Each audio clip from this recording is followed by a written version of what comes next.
Craig, we've worked with you a few years, and I'm curious about the story of how Impressive started. When I think of signs, it actually makes me think of dentistry because there's obviously a very artistic element. But, through the projects that we've done with you, there's also a very regimented aspect to it where you have to follow permits and other rules and regulations when you're constructing something like that. Well, it's definitely a creative process, but we have to deal with the reality of logistics and legalese and so forth. We're kind of a unique business. We're a sign company, yes, but we're also a creative company. We do a lot of 3D sculpture work.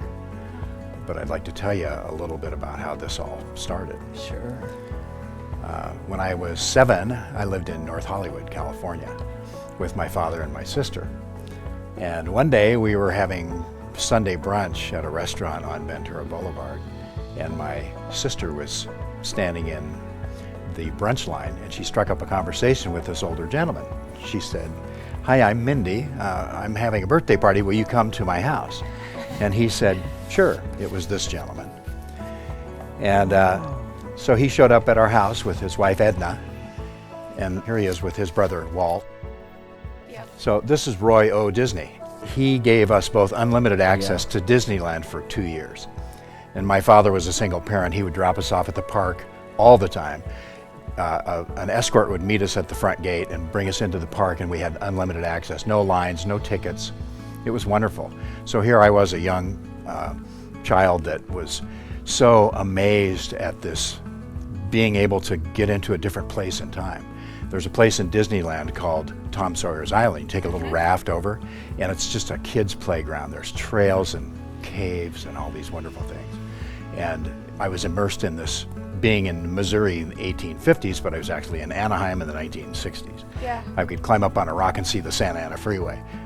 But that is the beginning of what impacted me and my creative prowess, I guess, to pursue what I do, and it's evolved over all of these years to what we do today. Yes, we're a sign company, but we take that creativity and incorporate it into everything that we do.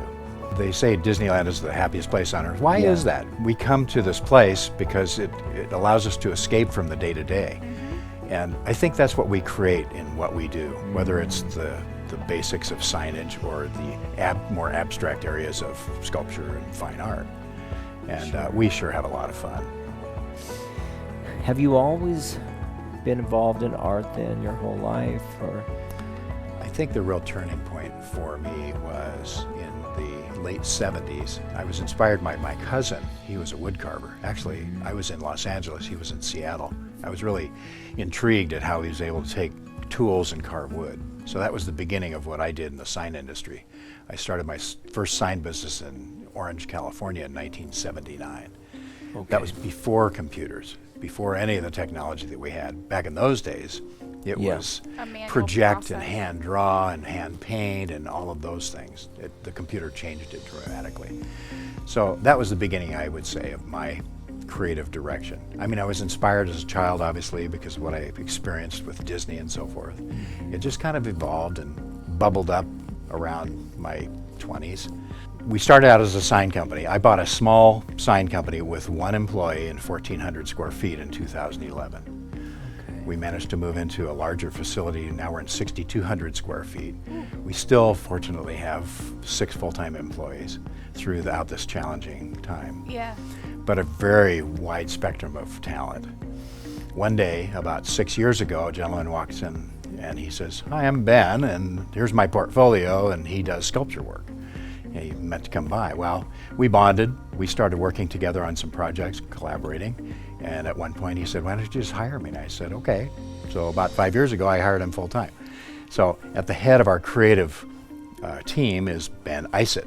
This guy goes back with Disney, Universal Studios, Paramount, and then made his way up north, worked with Six Flags, and now he does his magic with us, and it continues on.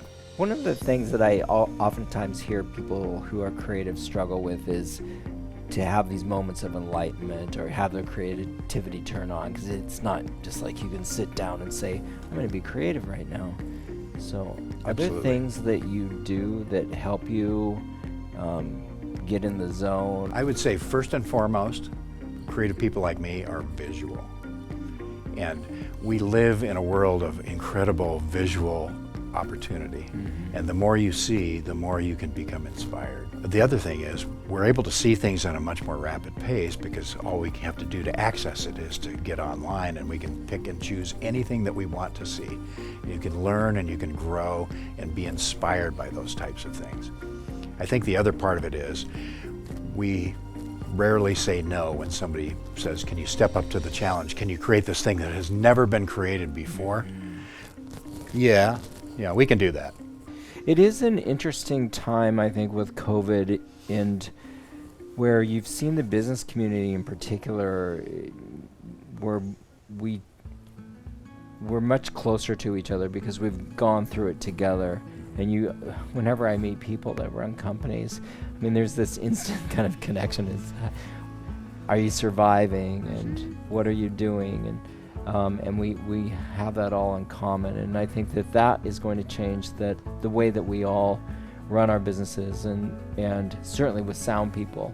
One of the things that we've discovered just through that is it's a wonderful way for all of us to come together and share these ideas. And there's so many commonalities in running a company, and things that each of us go through and celebrate, but things that we struggle with too. And so yeah, we've definitely seen a change there with COVID. January of 2020, we had the best first quarter ever. We, after working with a client who'd been working with Nintendo, trying to get a major project with Nintendo for 14 years, we finally had this opportunity, and we shined. So we had about 4 weeks to complete this major project. They have a game called Animal Crossing. Oh, yeah. Okay? So we had to make giant versions of all of these components that are integrated into the game. Trees and tools and crazy gingerbread houses. Figure out how to make it, put it all together, make it perfect, make it so it could be created and shipped to Boston for a show. They loved it. And so after that, I was going to go on to New York, and then all of a sudden, boom, everything changed. Everything stopped. And what we had expected for the year 2020 to continue on with Nintendo and other opportunities just stopped. But sometimes adversity creates opportunity, doesn't it? It does, for sure. And survivability. Yeah, it oftentimes morphs and changes, and it isn't what I think. If you think of things strategically, they don't always end up where you think they're going to go. That's true. But the changes bring about different opportunities if you're watching for them. At the core of success for any business really is to understand what your purpose is, and that is to serve other people. You're here for other people, not yourself. And we all do that. We fulfill a need, and we can create joy, happiness, security, all of those things. And that's part of our responsibility as business people. We just happen to be doing it on a platform of dentistry or signage or art or whatever it happens to be. What a great life. It's fun for me, but it's fun to be able to share that with others. Truly what we do is we help people fulfill their dreams and their visions. We're just the hard copy of what you can imagine. Anything you can imagine, we can create. Yeah. That's what's beautiful about it. I just hope in my own little way that I can somehow allow you to expand your imagination a little bit further and see the potential of that. Yeah, what a gift to the world.